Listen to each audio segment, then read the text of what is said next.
नमस्कार, मैं शुभांशी त्रिपाठी और आप देख रहे हैं जन एक्सप्रेस। पश्चिम बंगाल से एक बड़ी खबर निकलकर सामने आ रही है, जहां कुर्बानी और खुले में नमाज को लेकर सियासत अपने चरम पर पहुंच चुकी है। बयानबाजी इतनी तेज हो गई है कि अब ये सिर्फ धार्मिक मुद्दा नहीं बल्कि राजनीतिक टकराव का बड़ा कारण बन चुका है। एक तरफ है आम जनता उन्नयन पार्टी के अध्यक्ष हुमायूं कबीर, जिन्होंने साफ शब्दों में कहा है कि कुर्बानी होगी और कोई समझौता नहीं किया जाएगा। तो वहीं दूसरी तरफ भाजपा और नेता प्रतिपक्ष शुवेंदु अधिकारी इस पूरे मुद्दे को कानून और व्यवस्था का सवाल बता रहे हैं। तो आखिर बंगाल में ये विवाद इतना क्यों बढ़ गया है? क्या ये धार्मिक स्वतंत्रता का मुद्दा है या फिर राजनीतिक ध्रुवीकरण का नया चेहरा?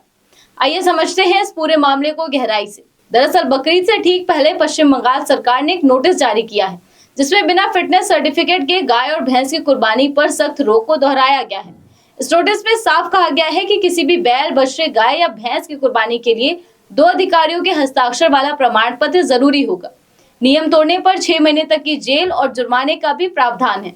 लेकिन इस प्रशासनिक कदम ने अब राजनीतिक रंग ले लिया है। हुमायूं कबीर ने इस पर प्रतिक्रिया देते हुए बेहद सख्त लहजे में कहा है कि संविधान का सम्मान करेंगे, लेकिन कुर्बानी जरूर होगी। गाय की भी होगी, बकरे की भी होगी और ऊंट की भी होगी। भाजपा सरकार को चेतावनी है कि आग से मत खेलो। उनका कहना है कि अगर कुर्बानी पर रोक लगाने की कोशिश की गई तो इसका खामियाजा सरकार को भुगतना पड़ेगा। हुमायूं कबीर ने यह भी दावा किया कि बड़ी संख्या में मुस्लिम समुदाय बीफ का सेवन करता है और सरकार खुद बीफ निर्यात करके पैसा कमाती है, तो फिर इस पर रोक क्यों लगाई जा रही है? यही नहीं, उन्होंने खुले में नमाज के मुद्दे को भी उठाया। उनका कहना है कि अगर सरकार ईद की नमाज के लिए पर्याप्त बड़े मैदान की व्यवस्था नहीं करती तो लोग मजबूरी में सड़कों पर नमाज पढ़ेंगे। फिर इसमें सरकार को आपत्ति क्यों है? जब यही अव्यवस्था के चलते अन्य त्योहारों पर सड़कें जाम होती हैं, तब सरकार को इन त्योहारों पर रोक लगाना याद क्यों नहीं रहता?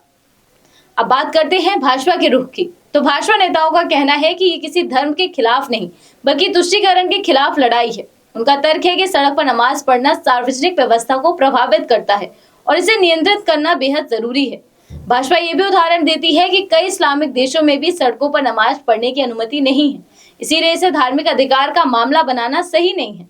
यहाँ सवाल ये भी उठता है कि क्या धार्मिक स्वतंत्रता और सार्वजनिक व्यवस्था के बीच संतुलन बनाने में सरकारें सफल हो पा रही हैं या नहीं?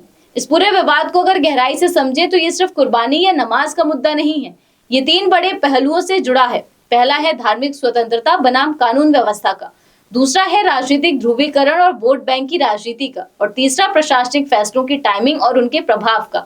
बकरीद जैसे बड़े त्योहार से ठीक पहले ऐसे सख्त नियम लागू करना स्वाभाविक रूप से संवेदनशीलता बढ़ा देता है। वही नेताओं के तीखे बयान इस आग में घी डालने का काम कर रहे हैं। सबसे बड़ा सवाल यही है कि क्या संवाद और संतुलन की जगह अब सिर्फ टकराव ने ले ली है? तो बंगाल में कुर्बानी और नमाज को लेकर जो सियासी जंग छिड़ी है वो आने वाले दिनों में और तेज हो सकती है। एक तरफ धार्मिक अधिकारों की बात है तो दूसरी तरफ कानून और व्यवस्था की चिंता। लेकिन असली जरूरत है संतुलन की, संवाद की और जिम्मेदार बयानबाजी की, ताकि त्योहार खुशी और शांति के साथ मनाया जा सके, न कि विवाद और टकराव के साथ। आप इस मुद्दे पर क्या सोचते हैं? क्या ये धार्मिक स्वतंत्रता का मामला है या फिर राजनीति का नया हथियार?